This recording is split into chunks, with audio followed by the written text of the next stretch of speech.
my name is Teacher Sylvia with Options for Learning, and today's activity is Emergent Writing. And Emergent Writing is just basically when your child is beginning to hold that pencil and hold the marker and beginning to write. For some children, they're already in that stage. Other children may be starting to form letters, and other children may be already writing their names. So you have different stages and different developmental levels. Again, our first stage of emergent writing is just drawing and scribbling. So we see some scribbles here, and that's okay. That's the beginning process to getting the feel and learning how to write and utilize different writing materials. And then the second stage here we have where the child forms letter-like letters and shapes, and they actually form some letters.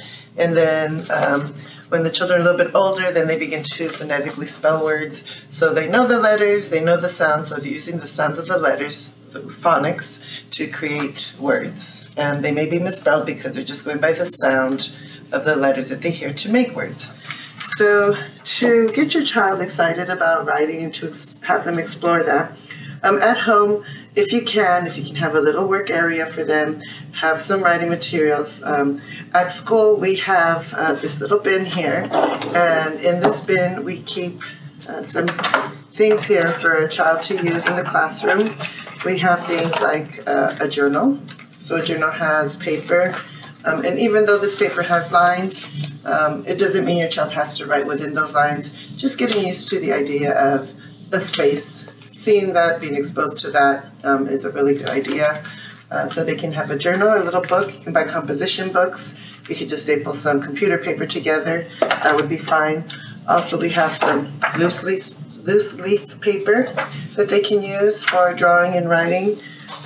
We also have some manila paper that the children can use for painting, because painting is also part of that emergent writing. They're getting a feel for using a tool that's used for being manipulated with the hand, and they can get that practice for writing.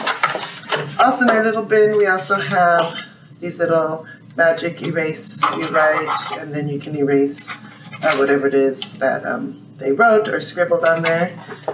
That happened to come with a little booklet that shows you how to form the letters. You can have this there for your child. It doesn't mean that they have to sit down and copy exactly. They could just be exposed to it. And then when they're ready, they may ask you, how do I make this letter? And I see these things, what does it mean? And that's when you could take the opportunity to explain and show them how to do those letters. We also have some letter tiles. Just to expose the children to letters, and they can use it in the way they want to. They can see that there's uppercase and lowercase, so there's different types of letters, and letters can be formed in different shapes and sizes. So these could be just for the exposure, something they could see. Some children like to copy letters, exposing them to what they'll be writing soon, which are the letters of their name and whatnot. So having a little bin for all the materials would be nice.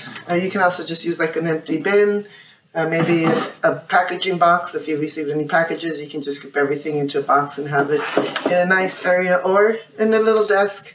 So however it's convenient for you, maybe your child can think of a way where you can find that area and how you want to set it up.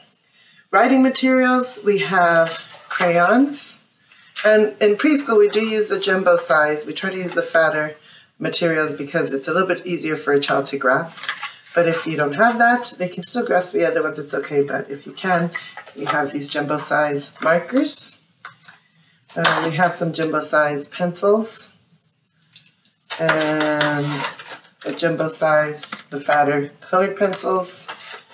And we have some watercolors, because that is also part of that beginning writing process. So what you can do is just, ask your child, what would you like to use, and let them choose. They may find something that they like and they have a preference for, and that's okay. Just let them go with it.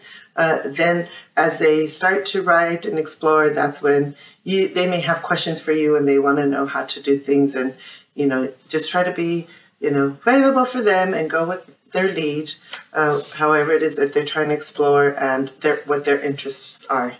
An activity idea also that you can do with it just free drawing is maybe after you read a book, maybe you can ask your child if they'd like to illustrate the story or if they'd like to write some words from the story if they're at a different stage of writing there. And however they illustrate or write is okay. They may ask you questions when they need things answered. When you see that their thinking process, they're trying to figure out how to write things, that's when you can show them. Also, when they're drawing, you can talk about certain shapes you see. We see circle for the head, oval for the body. You can look at the colors. So maybe when they are actually going to color this, they can match the colors to that. And a child that knows how to write letters already, maybe they want to write some words from the story. And they can choose. They can flip through the book and see what interests them. And then they could try to write that. Again, you can also go outside, take a look. Take some paper, draw things around in your environment, look around the house. Maybe there's a magazine or they have some toys that have some letterings that they can want to write some of those letters. But again, also just having the materials, letting them explore in the way they want to, making those scribbles, making those lines are all great steps and all great ways to encourage that love of writing and those beginning writing skills.